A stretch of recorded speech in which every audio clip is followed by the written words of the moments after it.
Hello, hello, hello, and welcome to Scoutcast, brought to you by Fantasy Football Scout. As always, you're joined by me, Andy, FPL Mode, and it feels like it's been a while. I'm not going to lie, I've just realised I've got the elf in the background after I put him there this morning for my boys.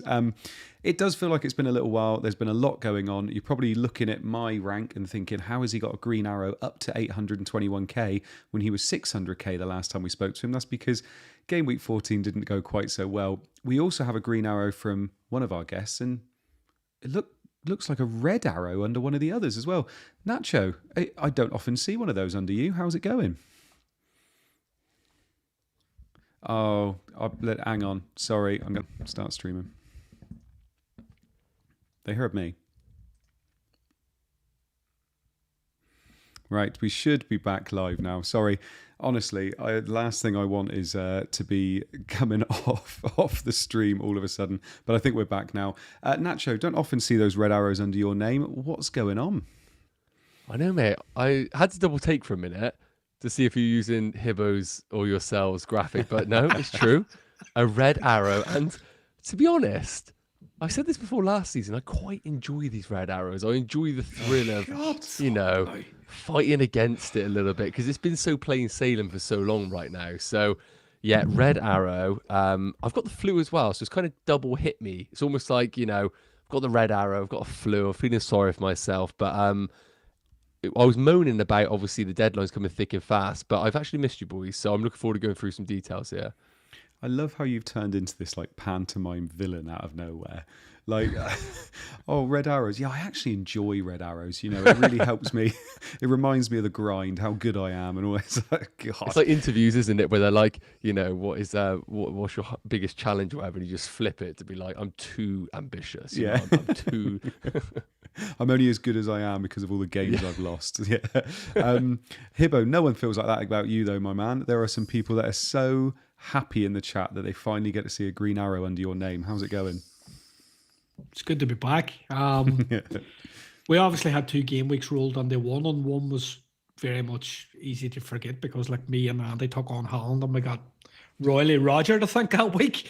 And no, I think this week it was good to come back with a green arrow. It was nice to see the tables turned between Holland and Bruno obviously smashed it. So I think loads to talk about. We have 5 free transfers.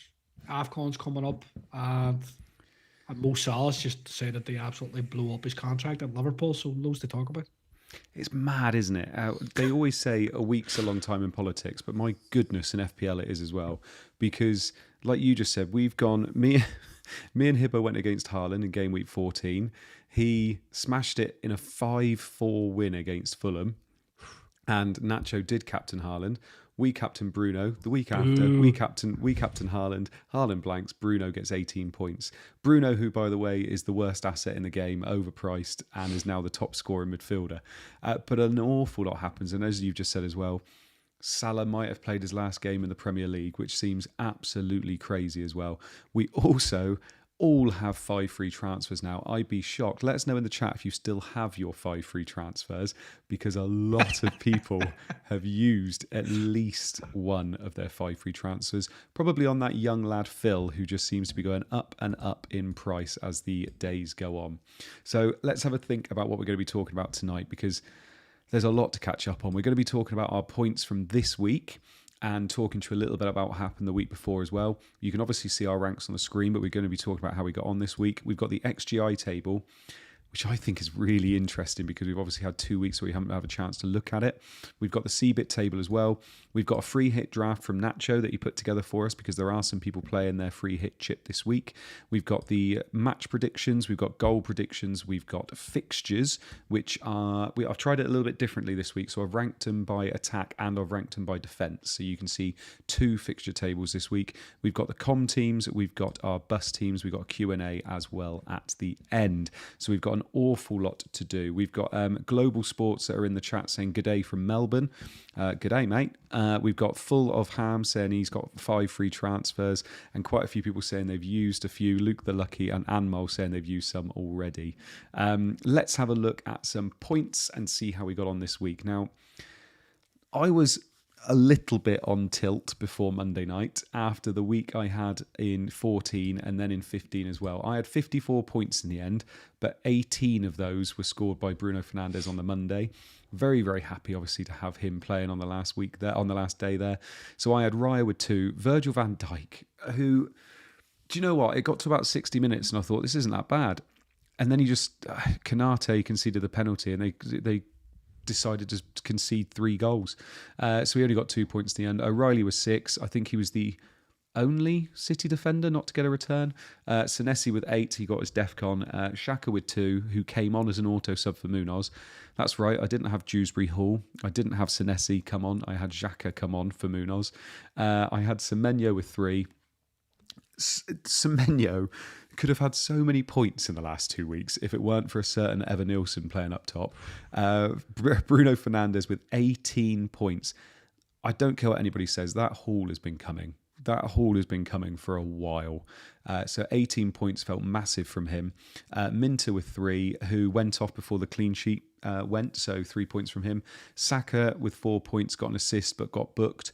Haaland captain with 4, and Thiago, who I brought in for Mateta. And then my bench, Dubravka, Munoz, Krupi and Mukiele, who got 4 points between them. So 54 points and a literally marginal green arrow, because I went from 600k to 800k the week before. It's been a tough last 3 weeks with triple captain Haaland, which failed, going against Haaland the week after, which failed, and going with Haaland the week after, which failed. So it's been a tough couple of weeks, but I feel like I've gone through it. I was over 1 million before Monday night, and I was 10 points off of safety score, and I managed to get it. So yeah, I feel like we're back. We're back. We're fine. With 5 free transfers, which I'm the only person in the world with 5 free transfers, I can definitely do some damage with it. So we'll see what happens. Nacho, just goes to show how tough it is at the top. You outscored me by a point, but you got a red arrow. I know, mate. And to be honest, similar situation to yourself where Bruno Fernandes literally saved the team, because I'm currently ranked 77k. I actually was 76k in game week 14, so similar to yourself, literally haven't moved really in terms of rank, but it's still a red arrow. We still have to call it that. But Bruno Fernandes, it's 100% is a red arrow. I'm going to check the definition. I always thought, if it was 2k or less, but we'll see if it was a grey arrow. But yeah, for me, Bruno absolutely saving the day. Now, in terms of my actual transfer that I made, and then I'll go through my team. So I just got to remind myself, in game week 15, I made the move of Semenyo to Foden. Now, I wasn't actually completely sold on this because I didn't really know whether Foden was going to get guaranteed minutes in the Sunderland game with their big Champions League match, and then, of course, Palace away, which is actually a tough game, and which that if Sunderland was going to be a bit of a rotation risk and Palace was actually going to be a really tough game, is Foden any better than that Semenyo? I actually think it was quite close. Obviously, Foden came up with the 12 points alongside Bruno's 30 points all in, with 2 players basically carrying the team. So just to go through the points, 55 all in, Raya and Timber with 2 and 3 points. Still happy with the double Arsenal, but of course, with no Saliba, no Gabriel, no Mosquera, naturally, I think they are going to be a bit more susceptible defensively. Van Dijk, as you covered, Andy, just an absolute nightmare transfer. But to be honest with you, I'm planning to keep with Wolves at home and Leeds at home in future game weeks and just pray they do come clutch. And Richards with a 4-pointer. I mean, what season is this where I'm literally praying for defensive contributions in the last minutes that actually come true with Richards? Minter, transfer I brought in a couple of weeks ago, not really delivered. The numbers haven't been fantastic either. So one I'm debating, and Enzo with a 3-pointer starting again tonight for Chelsea. So a little concerned about his minutes. And then the blanks up front, Haaland, Thiago and Mateta. And Die on the bench with 8 points, the only big issue with this team. But 55 points, red arrow. Some call it a grey arrow. And yeah, it's okay. It's a red arrow. It's 100%. Let us know in the chat. Is that a red arrow? If you went down in rank, would you consider that a red arrow? Nacho's not sure about the red arrow etiquette because he doesn't get many. But let's have a talk to somebody that does get a few. Hibbo, talk us through your team for this week, because you top scored. Lovely little green arrow up to 570k. But you just said I got loads of red arrows. What'd you wish? Yeah, look, I'm 300k below you, so I can't say anything. Not very kind. Anyway, nice to get the green, and like as I spoke about, like loads of good work that took place in the free hit. Their team was kind of wiped out immediately the week after, which just goes to highlight how much of a fun game it is that we play. But I did the same as Nacho. I did Semenyo Defoden right in the deadline. So 10:59, there was no curtail. I was at my daughter's birthday party on Saturday morning at 10:30. And I looked at my team. This is how stupid I am. I looked at my team and I thought, sure, I'll roll the transfer. And then I thought about it and I thought, you can't roll a transfer this week. So at 10:59, I went Semenyo Foden, bang, bang, bang, done. So that just goes to show how much thought goes on these things. But anyway, Ray and Virgil, 2 each at the back. Anderson with 1, Senesi with 8. So he got a clean and deaf going, but then he came off early, I think 61 minutes. Bruno Fernandes with 18 points. So 2 goals, an assist and 3 bonus. We waxed lyrical about 2 or 3 weeks ago about how he's one of the best assets in the game. He's the best midfielder in the game right now, and I think he's just going to keep going strength to strength. Foden obviously got 12 with a goal and assist. Saka got an assist and I think a yellow card. And then Edzo on Monday with 3 each. Haaland blanked and Matera with 2. So I think all in all, pretty happy. I don't normally say this, but the midweek game week proper tilted me. So like one of my strengths, I think, in fantasy over the years has been I never get too high and I never get too low. Do you know? But the game week 14 like really kind of bottomed me out. Like I didn't look at my team for what felt like about 3 days until I had to go on and make a transfer. And I've never kind of felt that low. So it was nice to come back, get the green arrow and have a bit of a bounce back. So good. Yeah, I know what you mean. Do you know what it reminded me of a little bit is COVID football. Do you remember when it was one game at a time?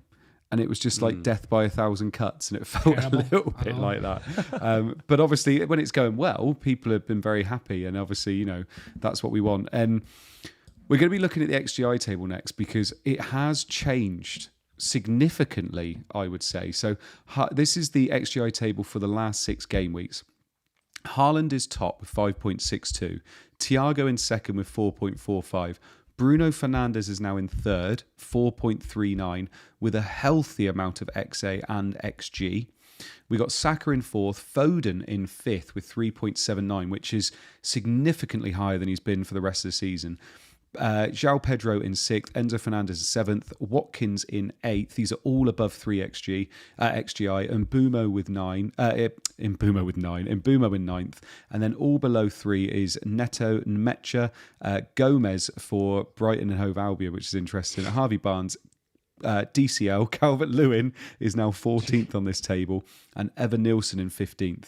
Now, Nacho, interestingly, and I don't often do this, I'm going to talk about somebody that is not even on this table because he's been on this table pretty much the whole time before this.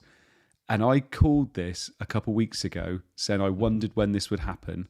Mateta is nowhere to be seen in the top 15 for XGI over the last 6 game weeks. Number one, how shocking is that considering he was essential 6, 7, 8 weeks ago? And also, is that kind of an indictment as to what's happening to Palace at the moment?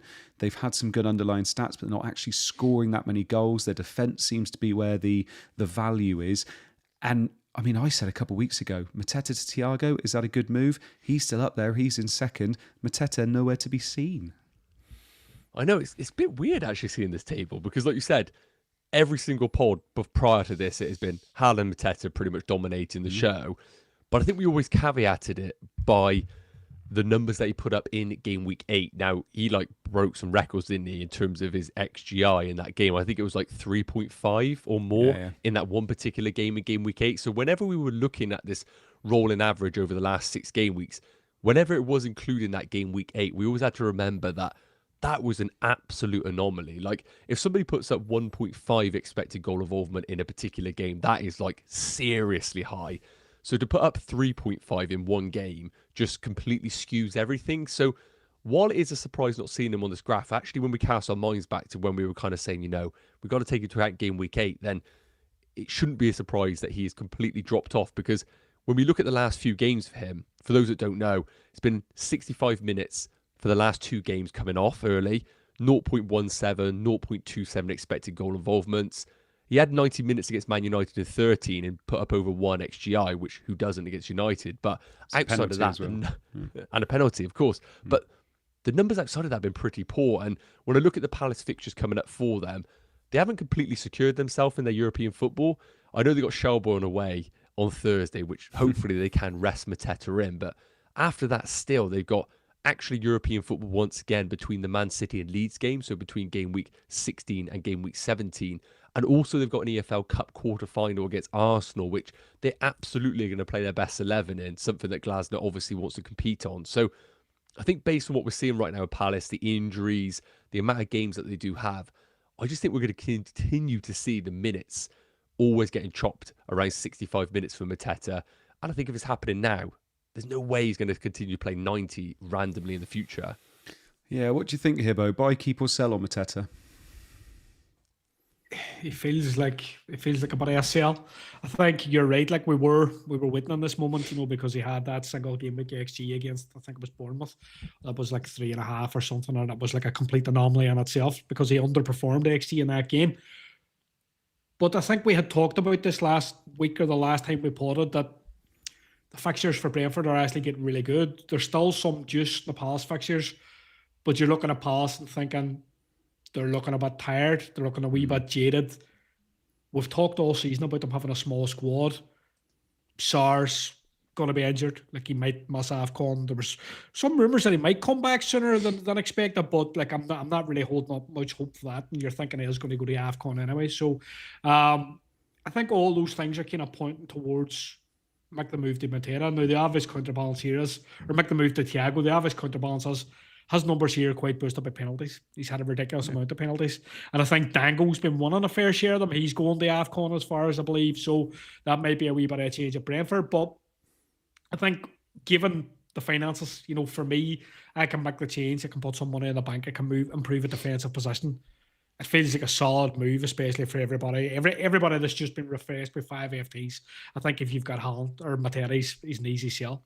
Yeah, I think he is. And obviously, we're talking about him because he's not on this table, but 3 people that are on this table, Hibbo, 3 midfielders, Bruno Fernandes, Saka, Foden, just putting their hands up to say the value is not in strikers at the moment, it's in midfield. Bruno at 9, Saka 10.2, Foden 8.6. All of those players you would think would get at least another 1 price rise before deadline. All with their equal merit. Saka's obviously got the easiest fixture this week, could be captainable as well. They're all above 3.79 XGI over the last 6 weeks. Tell us what you think about all 3 of them, because I'm not going to lie, they're going to be the template 3 that people have. And obviously, we just spoke then about Mateta. Mateta to Thiago frees up some funds, and you're probably going to be wanting to upgrade one of your midfielders to one of these boys, aren't you? You will be, and I think like we've talked at length about Bruno in recent weeks, and he's kind of FPL Marmite. Some people like him, some people don't like him. But I think it's hard to get away from that because I know at an earlier point in the season, his numbers were a wee bit inflated by pens. But I think if you're looking here, look at Haaland, 20 shots. Look at Bruno, 20 shots. Bruno's made 16 key passes, 4 big chances created. He's underlines, 2 goals, 5 assists. There's so much they like, and there's so many avenues for Bruno to points.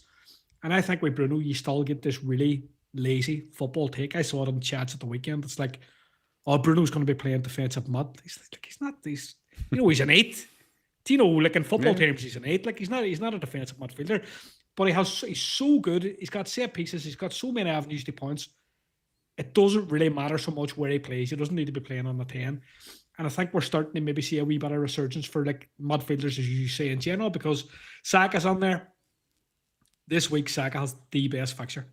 And it just so happens to be in a week where Haaland's going to Crystal Palace. So again, we're probably thinking, is this an opportunity to take on the Haaland captaincy? A bit like every other week, they'll probably blow up in their face. But you're looking at Wolves with like 2 points this season. Surely if Saka's fit and he plays, given the ceiling that he's got, pens, chance creation, etc., you think he can do good. Foden's one I feel like I've got on lit. Do you know, like we've got on the points, there's been lots of points so far. You think you were late. I've only just done it. You did it on Saturday night, but like I feel lit to the party with a ship wine, and like you definitely have the ship wine, but like I'm not invited to the party, mate. I sometimes think with Foden, is he going to lose his place? Is he going to drop out of the team? You know, is he going to see some kind of weird rotation that Pep suddenly kind of decides, well, I'm going to give Checky minutes, or I'm going. Like, these things could happen as well with Foden, and I think that's always the risk that you get with him that you don't really get with, like, say, Bruno and Saka. Really, definitely not with Bruno. Saka can now rest a wee bit in terms of his minutes. He can come off around 70 and stuff because of Madueke. But I think, all things considered, I think just Bruno's an absolute lock, and I think we've been saying it for weeks. And we're at the halfway point in the season. He's had top scoring mid. He's had a bit of misfortune because for a large period of time, he's kind of underperformed his underlying numbers. He's missed the 2 pens. I think you're maybe really going to see him kick on, become like a 200, 220 point player this season for 9 million. Would love it. I mean, also worth mentioning as well that, you know, Pep's got the bit between his teeth. He's only 2 points behind Arsenal now. Like, it's going to make a massive difference, the fact they're chasing. Nacho, I'm going to leave the hardest question to you, and I'm going to say Bruno Fernandes, Saka, Foden. Can you rank them for us, please? Wow. Easy. Now it's up to you. Okay. You can rank them in terms of this week, or you can rank them in terms of to hold. But I think this week's maybe a bit of a cop-out. So I'm going to say, if you didn't own any of them, who would be your priority to get in? So rank them from there. I would go for... I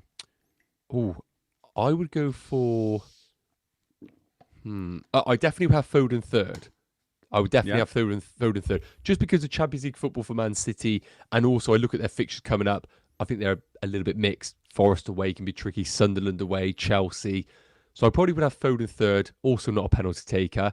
It really comes down to no European football with Bruno, Saka just playing in a better, more consistent team. I probably would just lean towards Bruno just because I know he's playing every minute, and I just think Noni Madueke at times could steal some minutes off Saka if we were to get in those positions with those home games where they are leading comfortably. We know that's not happening with Bruno. So Bruno just number one, then Saka, then I would have Foden. Cool. And in terms of this week, considering, like we've said, that Saka is arguably the best captain, obviously Haaland's still there, but arguably the best captain. If you had to choose between Bruno and Saka just for this week, and maybe you were wild carding and you got your 5 free transfers, would you do your best to get Saka in instead of Bruno, or do you think you just have to get Bruno in at the moment? I think if you're talking just 1 week, Saka for me. I just think this Wolves team are so damn bad. And the fact that Arsenal slipped up against Villa, I do think they are a little bit one of those teams where they panic a little bit. But I would like to think they've grown a little bit over the years and aren't going to just completely go off the rails over these next few weeks. I can see them going back to norm against Wolves. And Saka will be my priority for this week, but long term will be Bruno. Yeah, no, nice. And obviously with 5 free transfers, it's not just attacking players that we're looking at, it's also defensive players as well. And in terms of CBIT, I love how, because there's been 2 game weeks since we podded, this has all changed a bit, and it's actually Mavropanos that's top now. He's in the last 6 game weeks, hasn't played as many minutes, he's only made 3 appearances, but he's hit DEFCON in all 3 of those, which puts him top because then he's 100%, he's hit it. Steve, who's 3.9 million now, 83% he's hit, and Wan-Bissaka has hit 83%. Do you know what? When they came up with DEFCON, it was Wan-Bissaka, I thought, God, he could be an absolute beast for DEFCON. And he's done it 83% of the time in the last 6. Keane in 4th. He's a bit of an unsung hero for a lot of managers this year, Keane. I think a lot of people have spoken about Tarkowski, and rightly so, but Keane is quietly been absolutely killing it with Branthwaite out. So Keane is in 4th, 80%, and Senesi also with 80%. And then on 67% of DEFCON hit is Tosin, Bassi, Murillo, and Anderson. No, Anderson's on 50% with Collins, Fofana, Kanate, Lacroix, Milinkovic, and Chris Richards. Now, I just mentioned there, Hibbo, about Keane. I bet you he would be nowhere near most people's "this is who I want to get into my team." 4.6 million, hits DEFCON 80% of the time. Everton have kept 4 clean sheets out of the last 5 games. They're a David Moyes team, so you know this is how they're going to set up for the majority of the season. Most seasons, Pickford is the top scoring keeper because they keep so many clean sheets. Is he quietly probably one of the most valuable defenders we have in the game at 4.6 million? Sorry, I've a bit of a runny nose because I think I've caught the flu off Nacho, but No, I would agree with you. I think at the start of the season when we looked at Everton, I think that he was obviously drawn to Tarkowski. And then I think if you were thinking like, if I'm going to double up, if I'm really going to throw me lot on with Everton, you're probably, as you said, thinking Pickford. They had other defenders like Branthwaite, Jake O'Brien that were knocking around the club, where you're maybe thinking, is Michael Keane going to be nailed? But like he's produced the goods. Like he's been absolutely terrific for people, and I don't really see that ending anytime soon because he's cheap enough that you can keep him and that you can bench him. But they have Forest at home this week. Then they have Chelsea and Arsenal, which actually isn't great. But then the long term fixtures are good. They've got Burnley, Forest, Brentford, Wolves, Villa, Leeds, right up to game week 23. So I think we could start to maybe see people transitioning back to defences that include a wee bit of Everton, and he gives you a cost saving over somebody like Tarkowski, and he's shown that he can still hit that ceiling in terms of goal scoring ability, and he can still hit DEFCON too. So last they like, I think. Yeah, I think he's actually better from a set piece perspective than Tarkowski He as is. well. Yeah. Tarkowski seems to be the player that is the diversion, if that makes sense, and it's kind of aimed at Keane more than anybody else. And he's done it twice this season. I think he scored. So I think he's definitely up there in terms of gayiness. But Anderson in ninth, Nacho. Didn't do so well this week. Obviously, 2-1 loss to Palace. Didn't get his DEFCON. I think he only got 6 DEFCON in the end. But yeah, Anderson at 4.5 is the reason most people are not going for Keane, because Anderson's there at 4.5 million. Seems quite a good asset in a Fulham team. Yeah, I think Anderson's been steady.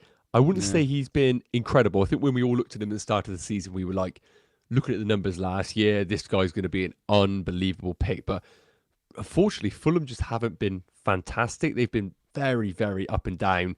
Haven't really been a team that we can rely on for clean sheets either.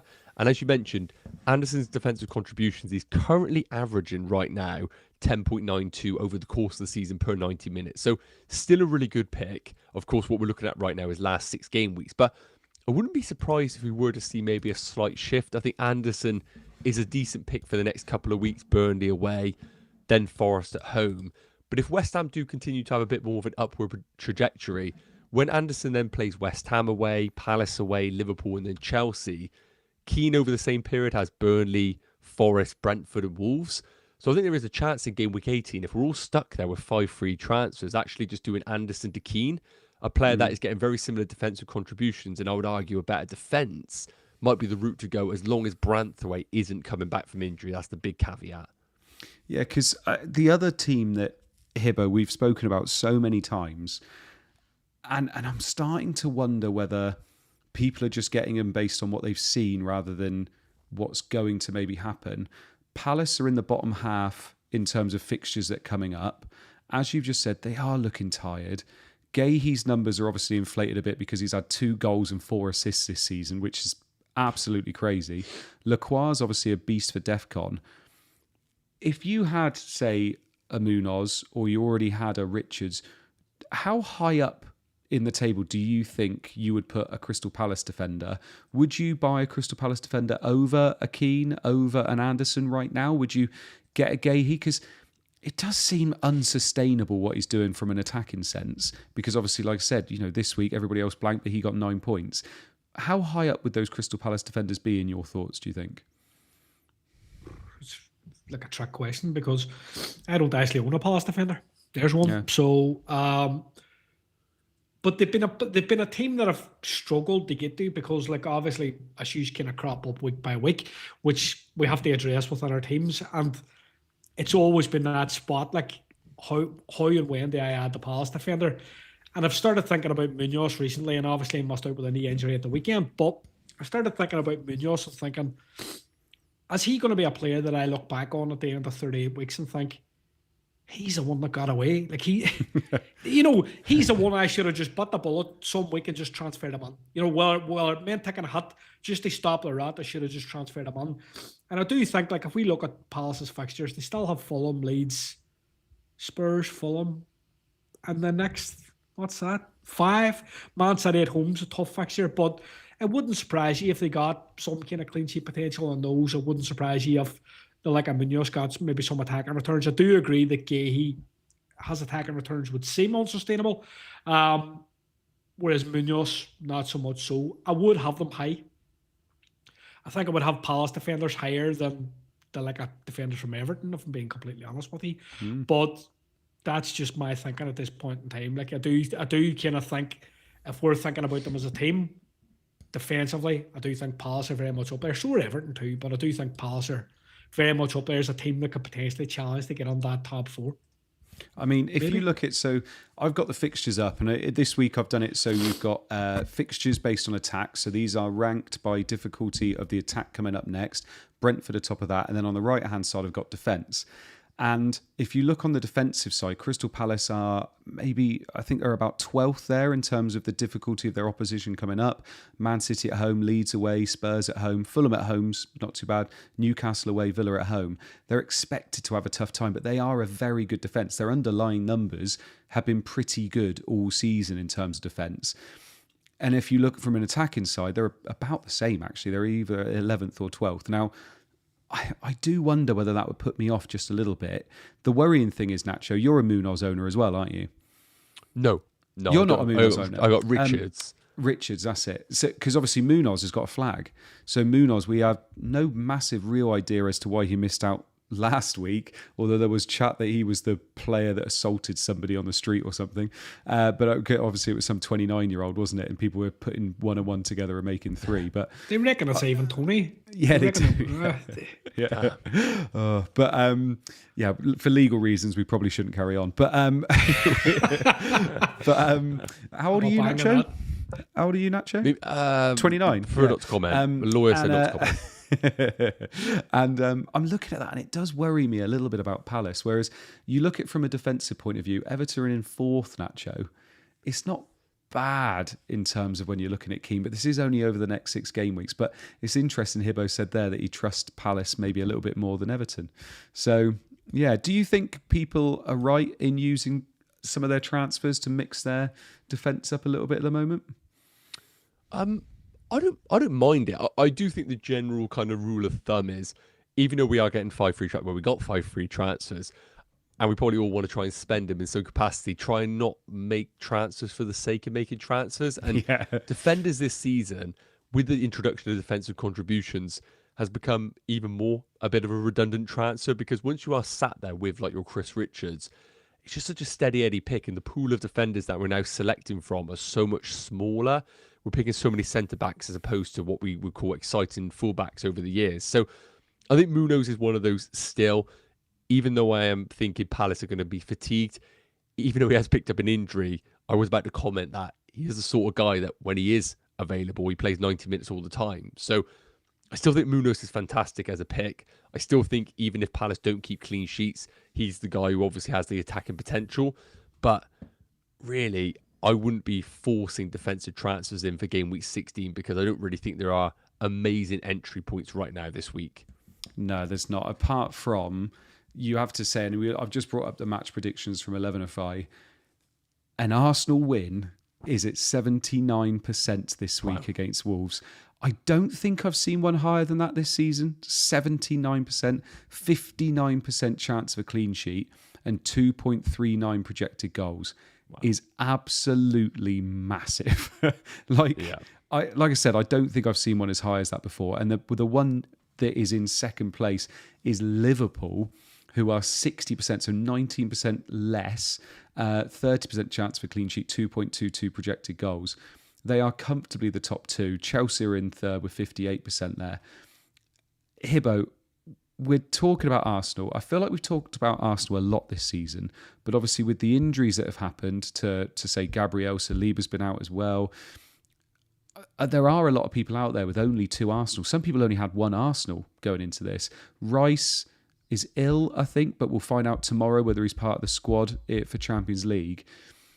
How badly should you be trying to make sure you can get 3 Arsenal in this week against this Wolves team that could break the record for lowest amount of points scored this season?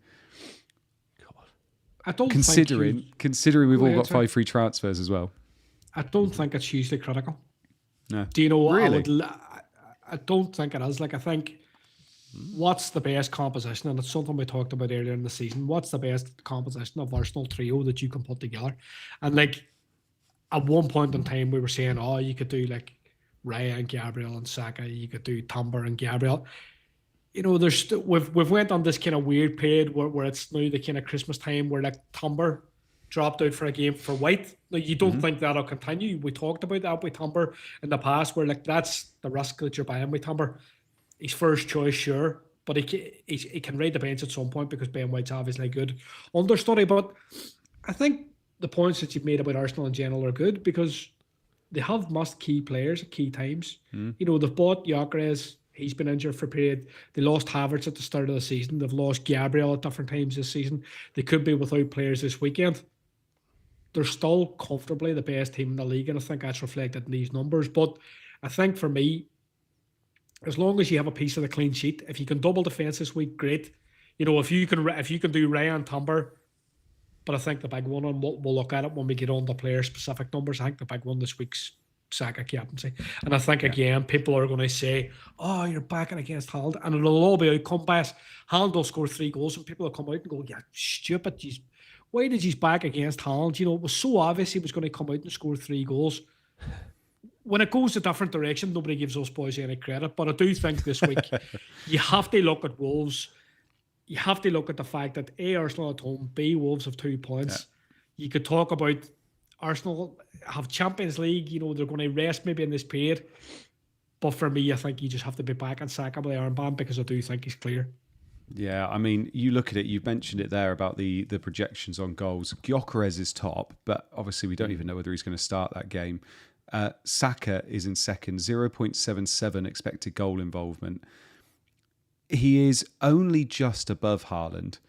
But Nacho, with the fact that Haaland's playing Crystal Palace away, obviously we keep saying they are looking tired. They're starting to kind of get that fatigue in. But if you look at their numbers defensively, they are one of the best defences in the league, and Haaland's playing them away from home. Saka is playing comfortably the worst team in the league. Mm-hmm. Is this the week we go against it? Is this the week we say, yeah, do you know what? We're going to back Saka? It's tough because when 2 fools on this pod went up against Haaland a couple of weeks ago, the result wasn't too good. No, I'm joking. Sorry, but if you go back 4 weeks, we smashed it. Saka's got double the points Haaland did. Sorry, that was teed up. But basically, I think this is the week to take on early Haaland, is what I'm going to say. Because first up, Real Madrid away, I don't see a world where Haaland doesn't play 90 minutes in that game. It's like, even if Pep wants to take him off, Haaland's going to be like, nah, like this is the big game. Like, I'm playing this game. So I think we can assume Haaland's going to play 90 minutes in that. I know Palace have got their own European game on Thursday, but as we discussed, it's Shelbourne. I'm not anticipating Palace to be completely, full strength for that particular game. Hibbo's laughing. And then in terms of going into this weekend, I just think Palace are a good defensive team. Like, they're a solid team. I'm not anticipating Man City to go and win 3-0 or put 5 goals like they did up against Fulham in that week. So I think based on the numbers, the fact that Man United just absolutely destroyed Wolves and could have scored 8 goals, it seemed, on the highlights that I watched, I think it is time to take on Haaland this week. And I do think if you own Saka and there are no worries from tomorrow's game in the Champions League or any indications in the press conference from Arteta that he could be rested, then I think Saka's the one. What if you don't own Saka? What if you own? Saka? What if you own Rice, Timber, Raya? Do you captain Rice? Do you captain Timber? Captain Haaland. Haaland for me then. Yeah, Haaland for me, because also if Timber goes at centre back, his increase of defensive contributions, of course, but you could probably take away a little bit of attacking threat as well. So then I think Haaland is above Timber. Interesting. I think you made a good point, Nacho. It is Shelbourne, but like we know, Glasner doesn't. It doesn't rotate. It doesn't rotate in the Conference League. I would die of shock if he didn't rotate on Thursday night, because Shelbourne are like the standard is like I watch League Ireland football regularly. The standard is comparable to League One, like the middle of League One, say for example. So like I would be very surprised if he didn't give lots of kind of reserves or kind of second string. So I think that adds to it being a harder game for Man City at the weekend, because I think Palace go on to some extent kind of fresh. They don't really have much travel and stuff like that. So, no, I do think it's a week to take it on. I'm a massive fan of American Nacho. When they face Shelbourne, when Saka goes up against Wolverhampton, delivers a lateral. A touchdown. Anyway, let's have a look. Nacho, we're not going to be able to dwell on this for too long because of timing, but we do have a free hit draft from you this week, which I think there are a few people on free hit, but it's really interesting looking at this team with the fact we've all got 5 free transfers as to what you think would be a really good team to have this week. Talk us through what you thought for your free hit, because there are some spicy picks in here. Yeah, what was I thinking? Jeez. Yeah, I will say this. I think game week 16 is actually quite a difficult week to play your free hit. So just to read out some of the standout fixtures for game week 16, just to remind people. So really, Arsenal against Wolves. The Champions League game is massive tomorrow in terms of indications of who will start in that Wolves game. Because right now, for my free hit team, I've gone for triple Arsenal, Timber, Hincapié, I believe, and then Saka as the only attacker. But I'm going to be honest, if there's any indication that Gyökeres would be starting against Wolves, I would take Hincapié off straight away and I would put him as the attacker in this and go really towards the goals in this game as opposed to the clean sheets. But right now we've gone for triple Arsenal, Timber, Hincapié and Saka. I think you've got to target Man United against Bournemouth. So we've gone for Mbeumo and Bruno Fernandes. Could be last game for Mbeumo before the African Cup of Nations. But honestly, outside of that, I don't think there are many games that we can target in isolation like those that game week 13 free hit has done. We went for 4 games and that was it. So just reading through the starting 11, I've gone for Sanchez at home against Everton, but I've just seen Chelsea have lost 2-1 and Fofana's gone off injured. So I would basically chuck off any Chelsea clean sheet possibility, I'm going to be honest.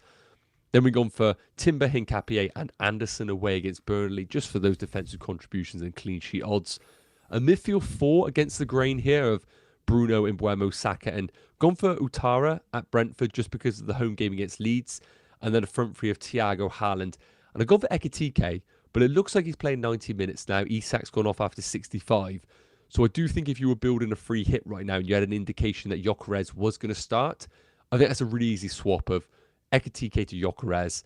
And then you could easily change the defender to, again, somebody who you want to lean towards, but I don't love many defences this game week.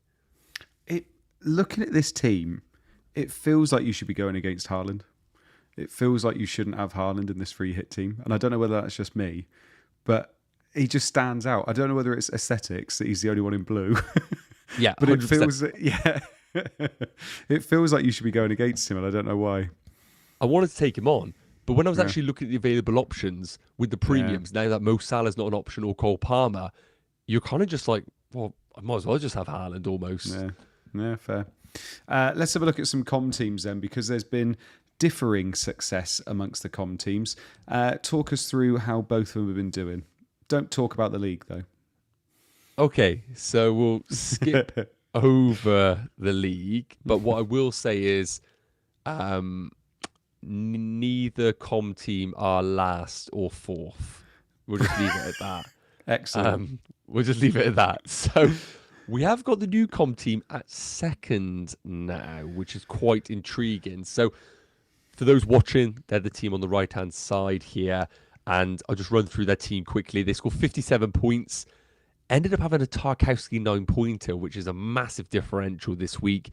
Alongside that, they had the blanks of Raya, Virgil van Dijk, Minter, Saka, Anderson, Thiago. But they had the Bruno Fernandes 18-pointer, Senesi on the bench, which we love to see. Apologies for that. But their one transfer that they made in game week 15 was doing Mateta to Thiago, a very popular move. But yeah, they currently sat pretty in second place, a whole 16 points behind somebody. So they're doing okay. And in terms of the OG com team, 42 points, which we don't obviously like to applaud, but Hibbo is doing a fist pump there. I didn't do that myself. But yeah, 42 points. Kind of an example here, really, of even if they have Foden, if you don't have Bruno Fernandes or one of those other big returners, then that was really the difference between a lot of us. If you didn't have Bruno, this was going to be our scores effectively. So 42 points, not a good game week, but Senesi sitting once again with 8 points on the bench.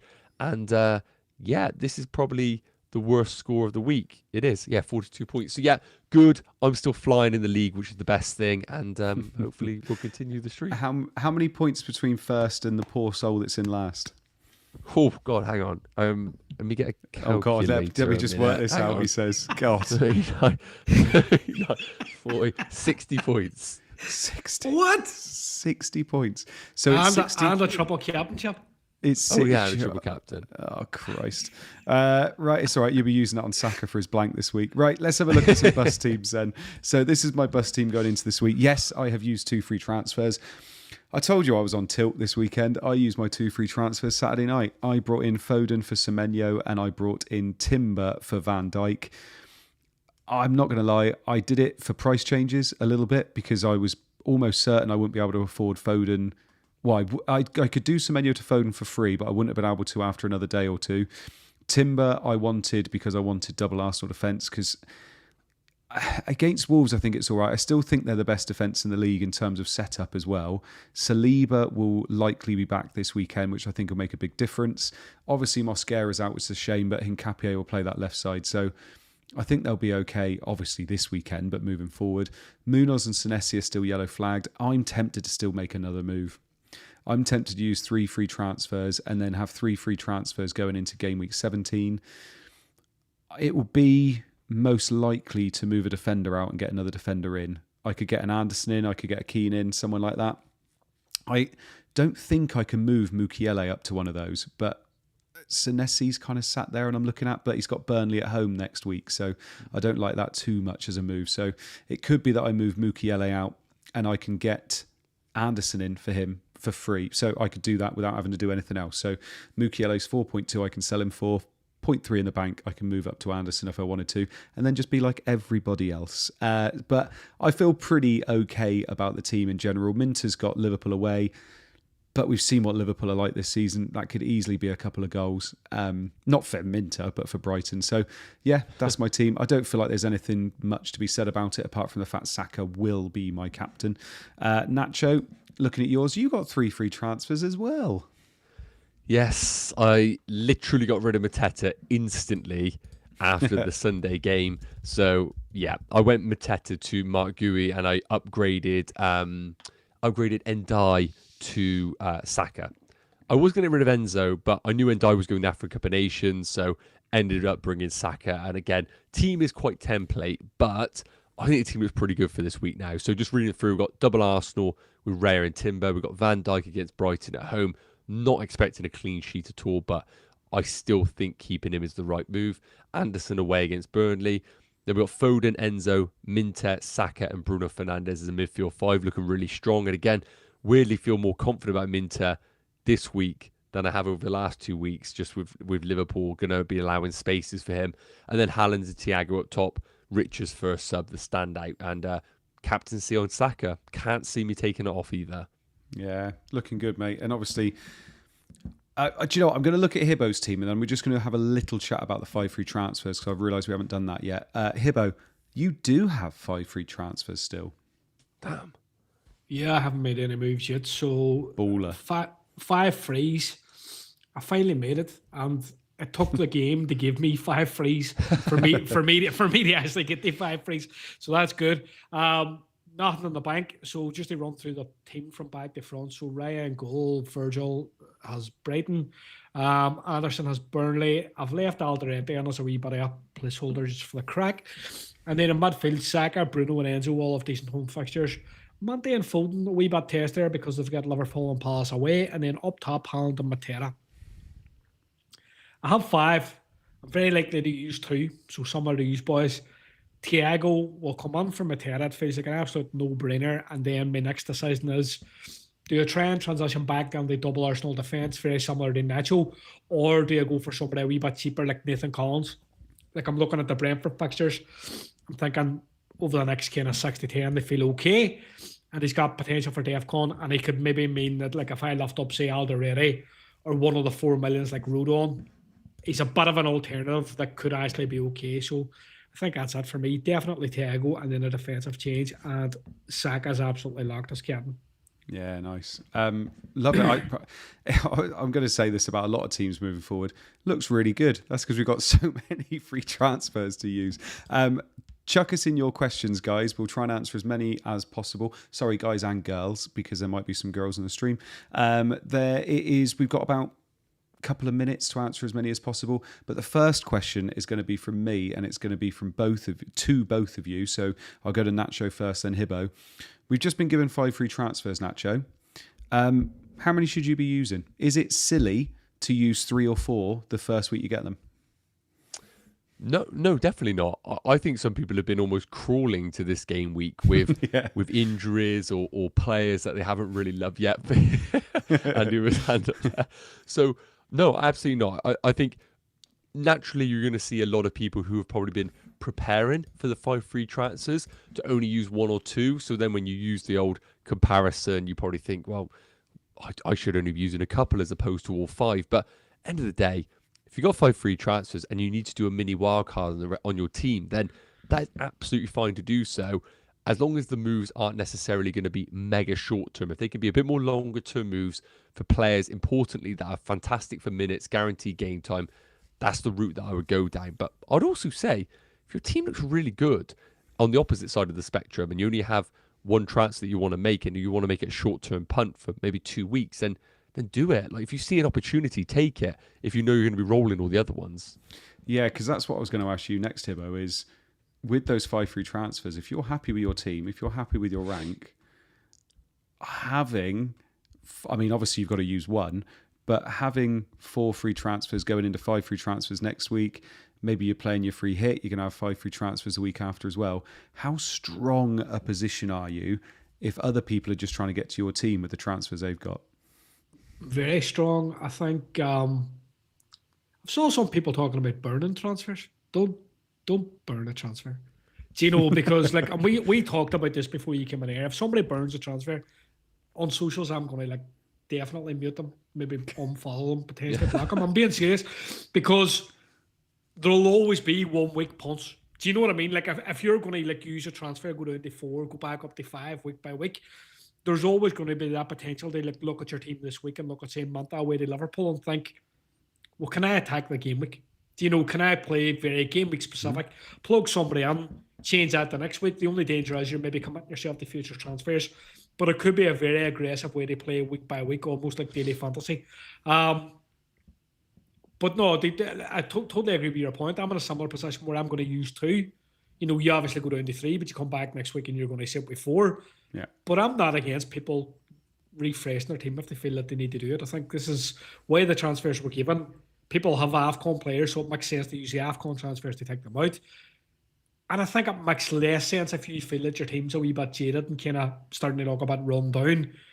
They try and kind of prove a point and think, I'm just going to keep these transfers because that's what content creators are telling me to do. Don't do that. Play your own game. Play your own game. We're going to have to be quite quick on these ones now, boys. This is going to be a quick fire round because the person that gave the first question is very selfish and used up all your time. FPL Devilbird says, is Ben White clearly not an asset for the next 2 to 4 game weeks, Nacho? Really quick. I think he is an option, yes. As long as Saliba and Gabriel are out for a few more weeks, Ben White is a good short-term punt. Nice. Christian says, if you had the exact money for Mateta to Raul and Enzo to Bruno, would you go early because Bruno is rising tonight, Hibbo? Remember, he's got 5 free transfers, so he's got money to get. He's got transfers to get back out of it if it goes wrong. I don't like the Raul thing, but move heaven and earth to get Bruno. Yeah, nice. Brian Mbumo says, Enzo to Zoboslai, is that worth a transfer, Nacho? I don't know if it's worth a transfer this week, but I just want to say Szoboszlai took a penalty tonight for Liverpool to win, and importantly, he's on 4 yellow cards. So a bit of a yin and yang thing there, but I do think Szoboszlai is great from game week 18. Yeah, good luck. He did, yeah. While Ekitike was on the pitch, or Isak, one of the 2. And good luck at AFCON, Brian. Thoughts on Raul over the next few game weeks, says Fracture Astrophonica. What do you think, Hibbo? Raul Jimenez? It could be okay. Like the fixtures, let me look at the fixtures for Fulham. Palace, 15, so 16, Burnley, NFO, West Ham. Next 3 look okay. suppose if people want to do it, but I don't know. Can you trust him as a striker? Don't know. TIO1 says, do I keep or sell Chow? Cheers. What do you reckon, Nacho?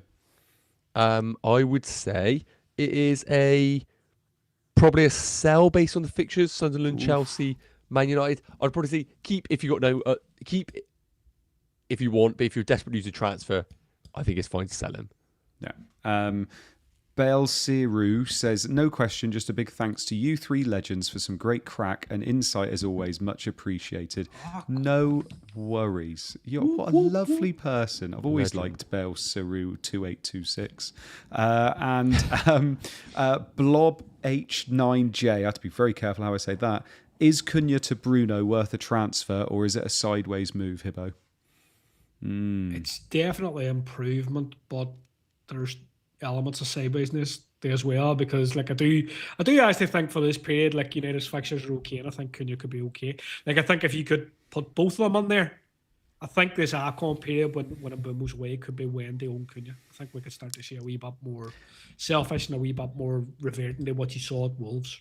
I am so pessimistic during AFCON for United. With Mbeumo and Amad Diallo going, I'm not expecting a lot, unfortunately.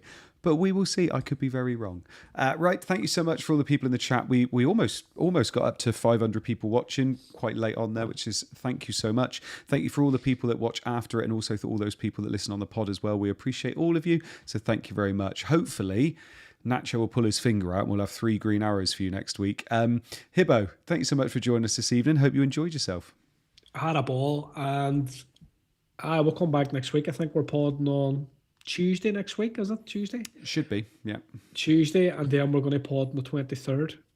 Christmas pod on the 23rd. We're going to bring some like eggnog and like kind of Christmas hats and stuff like that. Mulled wine, lovely. Christmas jumpers, mulled cider, boom, boom, mulled boom. cider, eggnog, and all that kind of stuff. So come along and join in. Like if you basically, if you don't have any friends or anything like that, we're your friends at night. Just like join in. And genuinely, if you chuck us in a super chat, you can watch Hibbo pull his Christmas cracker. Nacho, thank you so much for joining us this evening. Hope you enjoyed yourself as well. Yeah, no, pleasure as always. Sorry, that threw me there. Pleasure as always. And yeah, I'm just going to say, I think there will be 3 green arrows next week. I think we're going to smash it. I mean, it's a lot easier for me to get one than you, but there you go. Thank you so much, everybody. We'll see you again next week, next Tuesday. We hope your arrows are green going into this period. And obviously, Merry Christmas to everybody as well. So we will see you again next week. Bye-bye.